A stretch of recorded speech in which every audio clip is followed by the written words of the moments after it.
Hello everyone, Riya স্বপ্ননীড়ের নতুন একটি ভিডিওতে আপনাদের সবাইকে ওয়েলকাম। আশা করছি আপনারা সবাই ভালো আছেন। গরম তো চলেই এসেছে, আর এই গরমের দিনে ঠান্ডা ঠান্ডা শরবত খেতে কার না ভালো লাগে। তাই আজ আমি আপনাদের সাথে শেয়ার করব 5টি ইজি সামার ড্রিঙ্কসের রেসিপি। প্রথমেই বানাবো আঙুরের শরবত। তার জন্যে জলের মধ্যে 1 কাপ আঙুর ও নুন দিয়ে এটিকে 5 মিনিট ভিজিয়ে রাখার পর ভালো করে ধুয়ে জল ঝারিয়ে আঙুরগুলোকে একটি মিক্সার জারের মধ্যে নিয়ে নিচ্ছি। সাথে এর মধ্যে দিলাম 1 চামচ চিনি। এবার ঢাকা লাগিয়ে এটিকে গ্রাইন্ড করে নেব। তারপর একটি ছাঁকনির সাহায্যে এটি ছেঁকে নেব। গ্রীষ্মকালে আঙুরের শরবত খাওয়া খুবই স্বাস্থ্যকর। এটি শরীরে জলের ভারসাম্য বজায় রাখে, হজম ক্ষমতা বাড়ায়। এছাড়া আঙুরের মধ্যে যে প্রাকৃতিক শর্করা থাকে তা শরীরে দ্রুত শক্তি যোগাতে সাহায্য করে। ছাঁকা হয়ে গেলে এর মধ্যে দিচ্ছি 1 চামচ লেবুর রস, হাফ চা চামচ করে নুন, বিট নুন, চাট মশলা ও হাফ 1 কাপ জল। একটি চামচের সাহায্যে মিশিয়ে নেওয়ার পর একটি গ্লাসের মধ্যে ঢেলে নেব। গ্লাসে ঢালার আগে দিচ্ছি 2 থেকে 3টি আইস কিউব, কোচানো পুদিনা পাতা কুচিয়ে দিচ্ছি যাতে এর ফ্লেভারটাও এর মধ্যে আসে। তারপর আঙুরের জুসটা এর মধ্যে ঢেলে নিচ্ছি। ডেকোরেশনের জন্য একটি আঙুর এভাবে কেটে হার্ট শেপ দিয়ে একটি টুথপিকের সাহায্যে গ্লাসের ওপরটায় দিয়ে দিলাম।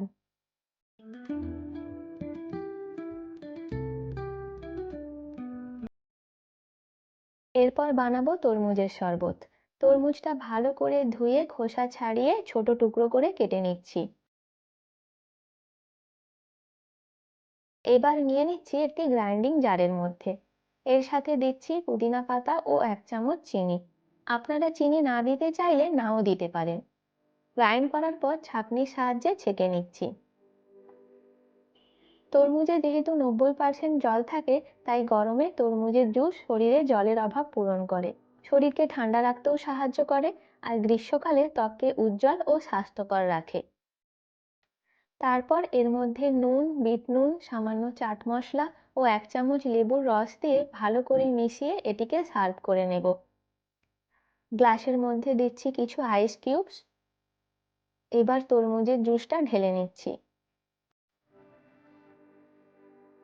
ওপরে দিলাম কিছু কোচানো তরমুজ। গরমে খুব সস্তা ও টাটকা তরমুজ পাওয়া যায়, তাই এভাবে জুস বানিয়ে খেতে পারেন, ভালো লাগবে।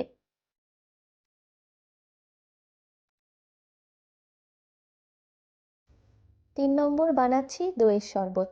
তার জন্যে গ্রাইন্ডিং জারে 2 চামচ দই নিয়েছি। তার সাথে দিচ্ছি একটা কাঁচা লঙ্কা। ঝাল খেতে না চাইলে লঙ্কা স্কিপ করতে পারেন। একটু আদার টুকরো, কয়েকটা পুদিনা পাতা, হাফ 1 চা চামচ জিরে গুঁড়ো, বিট নুন, সামান্য চাট মশলা ও একটু ঠান্ডা জল দিয়ে ব্লেন্ড করে নেব। সার্ভ করার জন্য গ্লাসে কয়েকটা বরফের টুকরো দিয়ে এটি ঢেলে দিচ্ছি। ওপর থেকে সামান্য জিরে গুঁড়ো ছড়িয়ে দিচ্ছি, আর দেখতে ভালো লাগবে তাই দিলাম একটু পুদিনা পাতা। দইয়ের শরবত গরমে ডিহাইড্রেশনের ঝুঁকি কমায়, হজম ক্ষমতা বাড়িয়ে পেটের সমস্যা কমাতেও সাহায্য করে।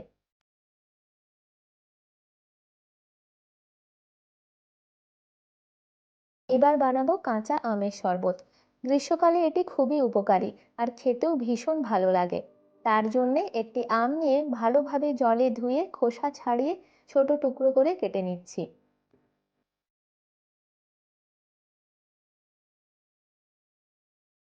তারপর মিক্সার জারের মধ্যে তা নিয়ে এর সাথে দিচ্ছি 2 থেকে 3 চামচ চিনি, কয়েকটা পুদিনা পাতা, একটা কাঁচা লঙ্কা ও সামান্য ঠান্ডা জল। তারপর গ্রাইন্ড করে এটি ছেঁকে নেব। আম যদি খুব টক হয় তাহলে চিনির পরিমাণ বাড়াতে পারেন। তারপর সামান্য চাট মশলা, স্বাদ মতো নুন ও ঠান্ডা জল দিয়ে এটি মিশিয়ে নিলাম। গ্লাসের মধ্যে কয়েক টুকরো বরফ দিয়ে দিচ্ছি ভাজা জিরের গুঁড়ো। এবার আমের জুসটা ঢেলে নিচ্ছি। আমে প্রচুর পরিমাণে ভিটামিন সি ও অ্যান্টিঅক্সিডেন্ট থাকে, যা শরীরের রোগ প্রতিরোধ ক্ষমতা বাড়ায়। এতে থাকা কিছু এনজাইম হজম প্রক্রিয়াকে উন্নত করে, সূর্যের ক্ষতিকারক রশ্মি থেকে আমাদের ত্বককেও রক্ষা করে। সব শেষে বানাচ্ছি বেলের শরবত। তার জন্যে বেলটাকে ধুয়ে ফাটিয়ে নিয়েছি। এখন চামচের সাহায্যে এর ভেতরের শাঁস বের করে একটি পাত্রের মধ্যে রাখছি। এর মধ্যে 2 থেকে 3 চামচ চিনি দিয়ে শাঁসটাকে একটু মেখে নেব। এতে চিনিটাও গলে যাবে আর শ্বাসটাও একটু নরম হয়ে যাবে। সামান্য জল দিয়ে আরও একবার মেখে নেব। তারপর একটি ছাঁকনির সাহায্যে ছেঁকে নিচ্ছি, যাতে এর ভেতরের বীজ ও আঁশ সব আলাদা হয়ে যায়। বেলের শরবত গরমে শরীর ও পেট দুটোই ঠান্ডা রাখে, হজম ক্ষমতা বাড়ায়, ত্বকের স্বাস্থ্য ভালো রাখে ও উজ্জ্বলতা বাড়াতেও সাহায্য করে। তাছাড়া বেলে যেহেতু প্রাকৃতিক শর্করা থাকে, তা শরীরে দ্রুত শক্তি যোগাতেও সাহায্য করে। এখন এর মধ্যে দিচ্ছি হাফ চা চামচ বিট লবণ, 1 চামচ লেবুর রস ও ঠান্ডা জল। জল এখানে আমি 1 কাপ মতো দিয়েছি। আপনারা শরবতটা কতটা মোটা বা পাতলা চান সেই অনুযায়ী জলের পরিমাণ কম বেশি করে নেবেন। বেলের শরবতটা তৈরি হয়ে গেল। গ্লাসের মধ্যে কয়েক টুকরো বরফ দিয়ে এটিকেও ঢেলে সার্ভ করছি। ভিডিওটি এখানেই শেষ করছি। সবাই ভালো থাকবেন, সুস্থ থাকবেন। রেসিপিটি ভালো লাগলে প্লিজ আমার চ্যানেলটি সাবস্ক্রাইব করে পাশে থাকা বেল আইকনটি ক্লিক করবেন, যাতে আপনি আমার সব ভিডিওর নোটিফিকেশান পান। ভিডিওটি লাইক ও শেয়ার করবেন। দেখা হচ্ছে পরের একটি ভিডিওতে। ততক্ষণের জন্য বাই বাই।